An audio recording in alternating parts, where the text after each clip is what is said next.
ইনস্টাগ্রামের রিসেন্ট একটা ভিডিও খুব ভাইরাল হয়েছে। সেই ভিডিওকে উদ্দেশ্য করে আরও অনেকগুলো ভিডিও ভাইরাল হয়েছে। সেখানে নানান কমেন্ট পড়ছে, নেগেটিভ, পজিটিভ, আমাকে নিয়ে, আমার ব্রাইডকে নিয়ে। যারা আমাকে নিয়ে নেগেটিভ কমেন্ট করছো, বাজে কথা বলছো, ইটস ওকে, কোনো প্রবলেম নেই। কিন্তু আমার ব্রাইডকে নিয়ে যারা খারাপ কথা বলছো, বলো না। 100 বার তোমরা কমেন্ট করো কি খারাপ হয়েছে, কি ভালো হয়েছে, কি ভালো লাগছে না, 100 বার বলো, সেটাতে আমার কোনো প্রবলেম নেই।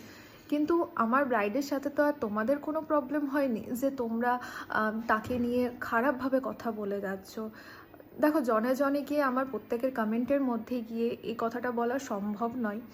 তো সেই জন্যই এই ভিডিওটা করা। প্লিজ বাজে কমেন্ট করো না। কিন্তু হ্যাঁ, কমেন্ট কেন করবে না? পাবলিক পোস্ট, 100 বার তোমাদের কমেন্ট করার অধিকার আছে, অবশ্যই কমেন্ট করো।